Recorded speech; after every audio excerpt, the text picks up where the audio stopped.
Hello and welcome to the Top of the Line. I'm Nick Lynch. And I'm Ben Heltzer. And today we will be talking about what happened during week 7 of the NFL season, including major upsets, primetime games, and surprising scores. So let's get into it. So Ben, the Lions, they kill opponent after opponent, and then they're the one that gets killed by their opponent this time. So what'd you think of that game? I mean, the Lions were one of the hottest teams in the league coming into this week, and I think it just speaks volumes to how good the Ravens really are. They're easily a top 5 team in the league right now. I would not be surprised at all if they ended up winning the North. And the Lions are still a great team. I'm sure they'll bounce back, but right now, they're definitely moving down a lot of people's rankings. I mean, for that entire game, the Ravens, they just had the Lions the whole entire game. Lamar Jackson, he threw for 3 touchdowns and rushed for a touchdown. But, the Ravens, their defense stepped it up this week, and they looked like a Super Bowl contender on Sunday. Yeah, and I think right now they're easily the biggest threat to the Chiefs in the AFC. The Lions could not get anything going on offense. I'm pretty sure Jahmyr Gibbs had a touchdown, but they didn't even get the extra point. Or I don't know if they went for 2. I didn't really see it. But they ended up with only 6 points, and it was a great game by the Ravens overall, and I'm excited to see what they'll do for the rest of the season. I agree. So next we're going to talk about the Kansas City Chiefs. They lose the opener actually to the Lions. And then they go on and win the next 6 straight. So now they're 6-1. But their schedule gets a little bit harder. They got the Eagles in a few weeks, but in Kansas City they just look like they're prepared and they have no sweat going into any game. Yeah, and they're a top 2 team in the league right now easily, if not number 1. It's them and the Eagles. Honestly, I really don't want to see it, but I would not be surprised if we get an Eagles-Chiefs rematch in the Super Bowl right now. And as long as Mahomes and Kelsey are running that offense and Andy Reid's still the coach there, they're going to be a threat for years to come. And I think that Kansas City is looking as good as ever right now. I agree. But, speaking about the Philadelphia Eagles, they get another win on prime time, this time on Sunday Night Football against the Dolphins. The Eagles, they play well, but unfortunately for Jalen Hurts, he gets injured. But you think that would be a concern at all for the Eagles? I don't know how serious it is, but it was a great bounce back win for the Eagles regardless. They had a bad loss last week, but I think they're back on track. And for Miami, they've had some questions about whether they can hang with the big dogs in the league because all of their wins have been against pretty subpar teams, and as soon as they play the Bills and the Eagles, they lose. But I think the Eagles had a lot of penalties that probably should have been called against them, but I still think they would have won regardless, and it's a great win for the Eagles on Sunday night. I was watching the first half, and it was tight pretty much for the first half, and then Miami just fell apart in that second half. The Eagles just got right on top of them. So next we're going to talk about the AFC North. Is it the most competitive division in football? Record-wise, it is so far, with the Cincinnati Bengals are 3-3 in last place. Yeah, and I think when you talk about some of the most competitive divisions in football, sure, you got the AFC East and oddly enough the NFC South, but I think there's no division more competitive than the AFC North right now. The Ravens are at first 5-2. The Steelers and Browns are just 1 game back at 4-2, and even though the Bengals are in last right now, they're back. They're back. Their offense looks great, and I would not be surprised if the Bengals turn the tables and make a push for a playoff spot. Everyone looks like they look good in that division. I think Cleveland's getting better with Deshaun Watson now that the suspension is behind them. Pittsburgh, they haven't played great, but they get wins, and when you get wins, it's enough to make the playoffs. And then with the Ravens, they are on pace to win the AFC North this year. But if you had to pick who would be a winner in the AFC North, I think it's got to be the Ravens right now at this point. The Bengals, I think they'll get second place. I think they'll come back and get second place. The Steelers have a pretty easy schedule, so they could squeak into the playoffs at like a 7 seed. I don't see the Browns, continuing their their success, but it's definitely going to be really fun to see how that division shakes out. So now for game of the week, Ben, who do you have for game of the week for week 7? It was a tough choice. I know the Colts and the Browns game was really, really fun to watch, but I'm going to go with the Bills versus the Patriots. I mean, it sucked because the Bills lost, but at the same time, they came out flat like they have done in the past few weeks, but they were able to come back in the fourth quarter and make it a game and take the lead. But when their defense needed a stop, just like against Kansas City in the divisional round a few years back, they couldn't get it, and it was a big win for the Patriots. But I'm excited to see what they'll do with it moving forward. So for game of the week for me, I think I'm going to go with that Cleveland-Indianapolis game. It was just entertaining. Like Cleveland had the lead, and then Indianapolis had the lead, and then back and forth with the leads. Unfortunately, the Colts just got unlucky with that last-minute penalty that probably could have won the game for the Colts. Yeah, both of those games were great games, and I think that there were a lot of good games this week, and I'm excited to see what our picks will be for next week. Well, that's all we have for today, but don't go anywhere because when we come back, Matt and Noah will talk about what happened last weekend in college football. So stay right here, and we'll see you next week. Welcome back to Polifonte's Predictions on Top of the Line. Today we will be talking about Week 8 of college football. Let's start off with the game of the week. Buckeyes got it done at home. Penn State looked lifeless offensively. Marvin Harrison Jr. proved too much, and Ohio State came away with a hard fight 20-21 victory. Noah, my biggest takeaway was how Penn State's offense was. I mean, that may be the best defense in the country, but offense is not looking too great. Yeah, what did you think? Their offensive game was very lifeless, to say the least. I mean, they just looked really bad. And Ohio State, they didn't look the best either, I'll say that. They didn't look like they had the top offense in the country like everyone thinks they do. But, I mean, they got it done, and that's all that matters. I mean, Penn State had so many opportunities to climb back into this game with how Ohio State was messing up. But they were just lifeless all game. They could not find that one spark that could elevate their game. Elsewhere, Alabama used a big second half to pull away from Tennessee, and more of the same in Tallahassee. Riley Leonard injury followed out Florida State to pull away and stay undefeated. Oklahoma squeaked by UCF, and the usual suspects like Michigan and Georgia took care of business. The shocker of the week to me was undefeated North Carolina and losing at home to Virginia. I mean, they were 4 touchdowns ahead in the beginning of the game. Noah, what caught your eye? What really caught my eye this week, the game that I think caught my eye, was Rutgers taking down Indiana 31-14. I mean, Rutgers has just, besides the Michigan and Wisconsin game, Rutgers has looked amazing all year. They've looked much better than last year, much more consistent. Ever since they hired their new offensive coordinator from Minnesota, they've just been their offense has just been so much better. Their quarterback Gavin Wimsatt has been more accurate. Kyle Monunga has been running on the ground game, and the receivers have all played above expectations, especially with Cruikshank graduating from Rutgers. But Rutgers has just been phenomenal all year, and we're finally eligible for a bowl game. So we'll see how the rest of the year goes.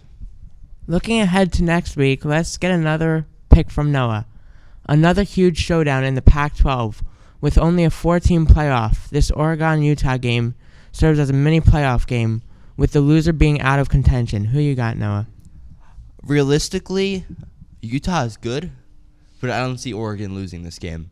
Oregon took a tough loss to Washington off of a missed field goal, which their coach knows that's just unacceptable. You can't be having that kind of loss and that kind of energy in that locker room. So he's going to pump up the guys.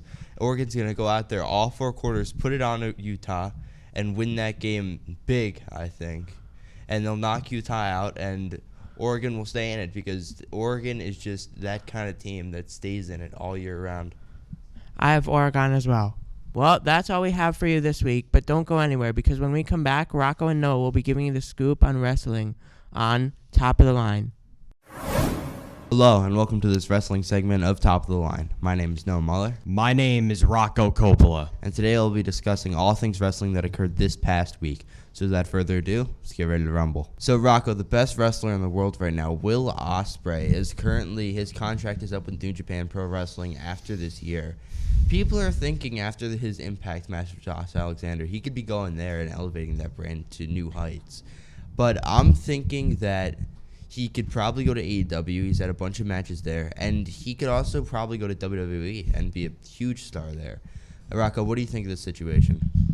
I don't think any professional wrestler that's a free agent right now should be sane enough to go to AEW. Or I'm sorry, they should be insane enough to go to AEW. The roster is too bloated. And if there's one thing that AEW needs to do in order to compete with WWE, and that's to cut down the roster. Send them to Ring of Honor even. Like, you have too many guys on Dynamite, Collision, and even Rampage, if that's still a thing. Which, is it still a thing? Yeah, it is. Yeah, good thing I don't watch. But regardless, Will Ospreay, fantastic in the ring, awesome on the mic. You could tell he just really knows how to elevate himself, and that's in his song, Elevate. So we get that Will Ospreay is awesome in the ring. I want to see him go to WWE. Doesn't need no NXT, even though I think he'd be awesome on NXT. He's a main event guy in the world. And so I don't think that there's any reason why he should be in NXT if he does go to WWE, which, fingers crossed, it does happen. I do think you're insane for thinking he's the best wrestler in the world. But in terms of in-ring talent, he's definitely up there. I got to be honest with you. Top 5 in terms of in-ring talent. There's nobody in his country right now, which I believe he's English from English with the way that he represents the United Kingdom flag and with the accent. He's the best wrestler in that country right now. And I think that if he goes to WWE, he could become a megastar faster than LA Knight, who we'll get into later. Yeah, in ring, him and Omega are easily the best wrestlers. No conversation about it. Moving on here, the women's Fatal 5-Way set up for Crown Jewel on Monday Night Raw between Raquel Rodriguez, Shayna Baszler, Zoe Stark, the one that nobody likes to watch, Nia Jax, and Rhea Ripley, the champion. Rocco, this match is going to be awesome, especially with no disqualifications, no countouts. What do you think of this matchup? Oh, man. Fatal 5-Way for the title, right? Yep. Oh, that's even better. Rhea Ripley's going to walk out of this thing victorious. I think she's going into WrestleMania as the champ, and I think she will lose to Liv Morgan, but that's his topic for a few months down the line. With Rhea Ripley, she knows how to elevate the crowd. I think she's the best women's wrestler in the world today. And it's awesome to see how we've got 4 professional wrestlers and Nia Jax in the same ring for this title match. It's awesome. And, like, I can't believe that this is actually happening the moment after Vince officially lost anything with head of creative, which, Ari Emanuel, I thank you for not letting Vince touch creative. Now, with this title match, I think we're going to see some tables. I'm calling it right now. I think tables are going to get involved. I don't know if we see ladders, but I'd love to see a table get set on fire. Just because why not? It's a new age in the WWE. It's a new age in professional wrestling. And one of the highest that it's been in, I'd say, over 15 years, really, since the Rock vs. Cena feud was a thing. So I think Rhea Ripley will walk out victorious, and I don't really see why she shouldn't. I mean, are you going to put the title on Nia Jax, who's proven she can't work safely in the ring? Because she's injured over 10 opponents in her career. That's not a good track record. I don't really care if she's part of the Anoa'i family. You got to be good in the ring and on the mic, and I really, really, really hate her new theme song. Yeah, overall, she's just not an appeasing wrestler whatsoever. Mic, in ring, whatever you want to judge her by. Moving on here, the biggest thing currently on Monday Night Raw, Drew McIntyre. He is having this heel turn week by week. He's turning more and more evil. And he has a huge match at Crown Jewel with Seth Rollins for the World Heavyweight title. Could finally win a world title in front of a live crowd. Rocco, what do you think of this character development by Drew McIntyre? This is going to propel Drew McIntyre to being a real megastar around the world. Just like, in terms of professional wrestling, this will make him a real megastar, not just in the WWE, but he needs this. You can only be a babyface for so long before it eventually wears out or grows stale. And people like Drew McIntyre. He's not somebody that the fans turned on or wanted to see lose a title. People wanted to see him lose a title just because they knew it was Bobby Lashley's time. And everybody, Drew McIntyre is still respected amongst his peers and amongst the fans. And I think if he wins the world title here, which I personally believe he will, and he should, it's going to elevate him so perfect. And I really think he could walk into Mania as the champ. Unless Damian Priest has something to say about that. But we'll see what happens with him. I don't really know how I feel about Damian Priest's Senor Money in the Bank. So, just really nothing else to touch on that aside from the fact that Drew's doing a fantastic job and I love what's happening. He's really going to be able to just take himself and just skyrocket all of his value. There's a reason why he didn't sign with AEW or go and leave WWE when his contract dispute was a thing. Because he knew this was coming. And he knew that Hunter, Triple H, for those who don't know, was going to really make him into a monster heel. When he was a heel, you disliked him 10 years ago. But now, he's big, bad, and now he's going back to being a heel when he came back a few years ago. This is awesome, and I love what's going to happen. I hope he wins the world title. Yeah, I mean, Rocco, imagine the confusion if Damian Priest cashes in on your glorious favorite wrestler, Roman Reigns. We know he's smarter than that. No, I feel like he could win it. Moving on here, speaking on Roman Reigns, we have been confirmed for Crown Jewel. The main event will be LA Knight against Roman Reigns for the WWE Undisputed Championships. Rocco, this is going to elevate LA Knight more than we've ever seen him been elevated. And people are saying it's going to completely tank him, bury him. That's not what burying means. What do you think of this whole situation? Like you just said, pro wrestling fans nowadays don't know what buried means. Just because you have a lot of momentum and you lose a match doesn't make you buried. Remember that. Now, if you win, obviously, there's going to be people who are like 50-50. Should you have won this early? Should you have lost? Like, this is what happened with The Fiend and Seth Rollins a few years ago. When Bray Wyatt, God rest his soul, won the Universal title in that No, it wasn't Hell in a Cell. Correct me if I'm wrong. It was Crown Jewel on Halloween 2019 when he won the title. And it was the right decision, but WWE booked themselves into a corner. Now, making him lose to Goldberg was inexcusable a couple months later. That was the worst decision I've seen since the streak was ended at Mania 30. But with LA Knight, he's going up against the best wrestler in the world and the best wrestler arguably of all time. With him, he has a chance now to deliver a real match with the Tribal Chief, and now he could really become the megastar in the company and around the world. He can join the likes of Roman Reigns, John Cena, The Rock, just to name a few. LA Knight's awesome, and if any fan is turning on him like every casual professional wrestling fan does after 2 months, you're not a real LA Knight fan. Simple as that. Yeah, I don't know if he wins this title, but I definitely see a title in his future, near future. Moving on to our last topic here, AEW. There are multiple videos coming out on Twitter of AEW venues, like multiple rows, like 80% of stadiums, I want to say. 80% of the stadium not filled, like completely empty. And I just feel like they need to move to smaller venues like Impact has. Rocco, what do you think of this situation?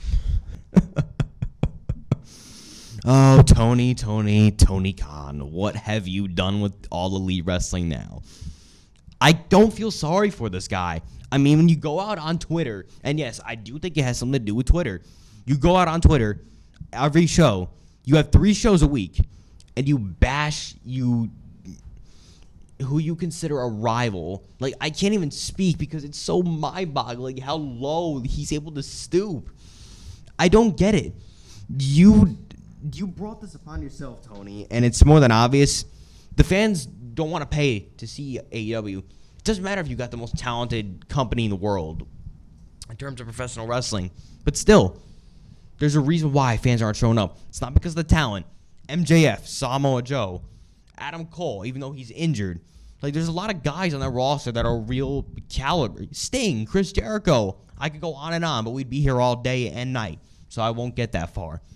But this is what happens when you try to become too big of a rival to a company that doesn't even consider you as a rival. They're not competition. You could argue that NXT a couple weeks ago buried AEW, and I wouldn't be surprised if that was the case. So with Tony Khan, I think if this continues, you might have to move to a small venue like Impact, who now just got turned back into TNA, which I love that change. But This is Tony Khan's fault. You can't put it any other way, and you're not going to convince me any other way. This is his fault. He's alienating fans from the product, and he can't keep WWE out of his mouth. I don't know if Daddy Shad Khan, owner of the Jaguars, needs to take his phone. Someone needs to take his phone. Like, get him off of Twitter and social media, period. Like, that's the nicest way I'm going to say it. And I'll be honest, Rocco, if Tony Khan sees this video, he's probably tweeting about you. So be ready. Be ready for the smoke. Hi, Tony. Hope you're doing well. That's about all we have for you today on wrestling, but don't leave just yet, as next, Andrew and Rocco will be going over the Premier League on Top of the Line. Hello, I'm Marco Baldino, And I'm Andrew Mirzaaghasi. and we'll be covering this week's games in the Premier League. So we're on week 9. Previous week there was a break, so we couldn't do it on the last episode. But now, since it was Premier League games, now we move on to our games. And we're back. We're Yep, back with the we're Premier back. League. Mm-hmm. We're back. So we have Man City won against Brighton 2-1, which they finally broke their losing streak. Not surprisingly, with Brighton, and of course you have Alvarez and Haaland scoring. So 2 strikers, yeah. It's still close, though. I mean, you could say that City could have tied that game. I mean, it gets scary when the games are that close, especially for you, since you're a Man City fan. Exactly. I'm finally happy that they beat their losing streak. They had a winning streak before. It was devastating for a losing streak, but they finally won a game, so hopefully they can redeem their first place from Tottenham. Hopefully, yeah. Now we go to Chelsea and Arsenal tied 2-2. I really wish Chelsea could have won that game. I feel like they could have scored a 3rd goal, maybe even 4th. They had their chances, but it's just the 2 quick goals in the second half from Arsenal, which bad defensive mistakes. But did you see Modric's goal? That was completely accidental. We knew that he was trying to cross that and just went in. Yeah, exactly. The first Arsenal goal surprised me. From like a very long distance, he able to score the first goal. That was very impressive. And I can't believe they were up 2-0 and sadly went to 2-2. And seeing yourself as a Chelsea fan, I assume it's very devastating that you guys tied.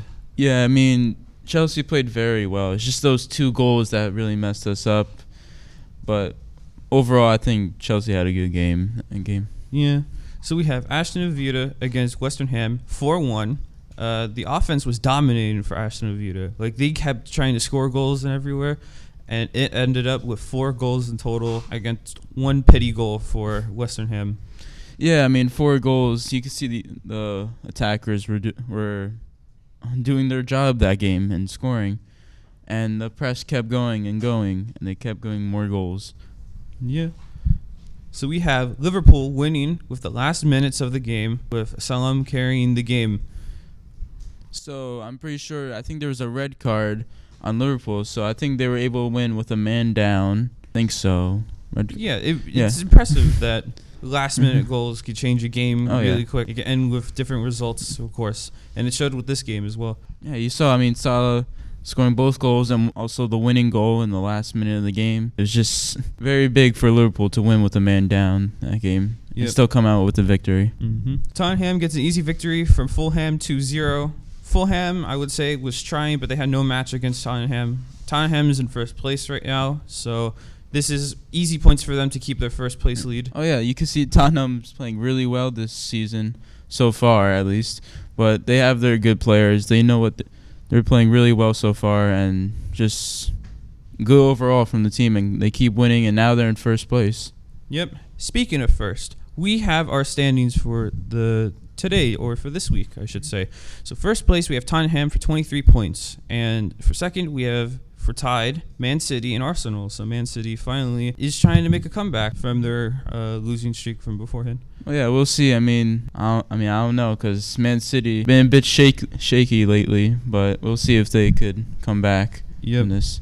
So for fourth place, because we have a tie, we have Liverpool, and we have, for fifth place, Aston Villa. So, I mean, Tottenham's in first place. Could this be the year that they win a Premier League for the first time? Well, we'll see in the future. So far, they're in first place, so there might be a little bit of high hopes, but we have to see if either Man City or Arsenal can also try to take the first place, but we will have to see in the near future. That's all for today's episode on Top of the Line. Thanks for watching. We hope to see you next time.